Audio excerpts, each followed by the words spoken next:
What type of driver are you? It's a chance to just answer a few questions. I'm not going to give out marks for your responses and your answers, and most of us will find we're somewhere between categories. We float around, we've got stronger abilities in one area than other areas. We're going to ask a few questions with A, B, C responses. Just remember how many A's, B's and C's you've got, and then at the end we'll discuss the different groups and we'll branch off into more complex groups and just see where we sit in relation to everyone else. Question 1, when you approach a junction or a roundabout, how do you do it? Do you slow early, check your mirrors and commit once the gap is clear? That was answer A. Answer B is you arrive at a normal pace and you decide what to do when you get there. You see how things unfold around you. And answer C, you tend to brake late, maybe you hesitate, maybe you find yourself just squeezing into a gap that suddenly appeared if it looks big enough. Question 2, what best describes your speed on the road? A, steady and deliberate, continually adjusted to meet traffic and driving conditions. B, mostly consistent, but sometimes we drift up and down on our speed, but overall we maintain a fairly steady speed relative to whatever speed limit is posted. And answer C, it varies without much thought. It's just what is happening at the time. Sometimes fast, sometimes slow. Next question, how much of a typical journey can you remember? A, most of it, including any hazards that you may have met along the way, any near misses, and you can remember all of the key decisions you've made along that journey. B, the start and the end stand out, but the middle bit of the journey tends to blur together. And C, large parts of the journey just disappear. You rely on your sat nav and prompts, and you're just happy when you get to your destination. You don't really care too much about the journey, and you certainly don't try to remember it. Next question, what happens when something unexpected happens on the road? Answer A, I usually anticipated it and already made adjustments to mitigate it or avoid that situation. Answer B, I react quickly and in time. Maybe it was a little rushed, but in general,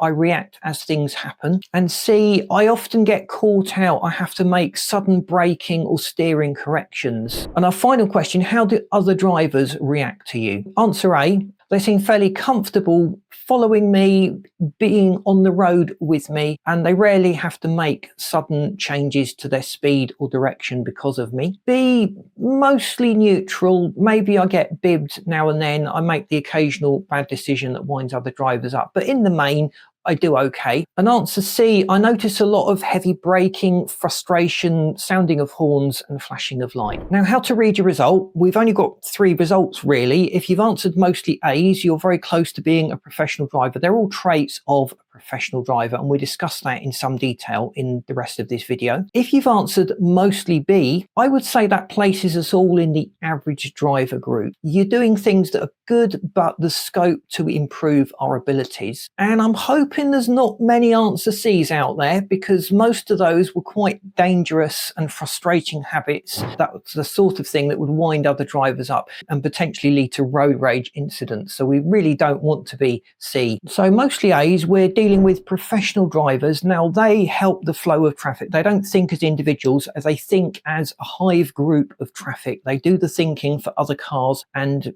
anticipate a lot of the problems that crop up and mitigate them and reduce them. They tend to leave sufficient gaps so they're not braking heavily, and they can close the gap up. They create like a cache or a buffer in the road and avoid those annoying jams and frustrations. Then we've got the assertive controller. This is a driver that's very conscious of clear road positioning. They will tend to block junctions, so as they come out of a junction, they'll block the road in order to make swift progress. Another type of driver may well hold back and wait for both lanes to be clear, but this type of driver will move out into the first lane if it's clear and then hope an opening opens up on the second lane. They're predictable. They think ahead, they make swift progress in traffic. They will probably make more lane changes than the other types of driver we've discussed, but they don't hesitate. Once they've made a decision, they will go for it. And a lot of accidents are actually caused by hesitation. Then you've got a defensive driver. Now, that's not necessarily a negative thing. Being a defensive driver, you're looking at the hazards ahead.